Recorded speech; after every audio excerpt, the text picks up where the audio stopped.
তো এমন হয়েছিল গাইস, সেটার মধ্যে ভিডিও বানাচ্ছিল 6,000 টাকা ফাইন। মানে কি সেটার মধ্যে এখন ভিডিও বানাতে দেয় না, কারণ হচ্ছে যে জাম হয়ে যায়, অ্যাক্সিডেন্ট হয়ে যায়, তার জন্যই গাইস। তো আমি তোমাদের জন্য ব্লগ বানাচ্ছি, অবশ্যই কেমন হচ্ছে আমার ভয়েসগুলো ভালো লাগছে বা কেমন আসছে সেটা কমেন্ট করে জানাবে, তারপরেই তো বুঝতে পারবো যে আমার ব্লগটা হচ্ছে কিনা। আর আমার বলার ধারণা কেমন হচ্ছে গাইস অবশ্যই সেটা বললে ব্লগ হবে। হ্যাঁ, না হোক না হোক, তুই যতটুকু পারো ততটুকু শিখুন, ততটুকু করার চেষ্টা করুন, নাহলে তো কী করছিস। ब्लॉग ब्लॉग ऐसा बनाना चाहिए जो धीरे धीरे मतलब लोगों को समझ में आए क्या बोल रहा है, ये किसके लिए बोल रहा है, मतलब मैं क्या बोलना चाहता है, इससे ऐसे तरह बोलना चाहिए ना। मैं तो ऐसा बंदा हूँ यार, मैं मेरे मुंह से जल्दी से फटफट फटफट करके निकल जाता है ना।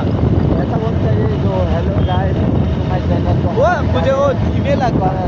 दुकान से अभी जाइए सामान खरीदने रायगंज पे, ये इसी तरह बोलना चाहिए ना।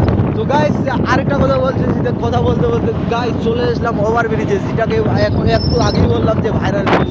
দেখতে পাচ্ছ, তোমাদেরকে জুম করে দেখাই গাইস। ওইদিকে তো যাবো না, অবশ্যই আমরা যাবো রায়গঞ্জে, রায়গঞ্জের ঢোকার রাস্তা এটা।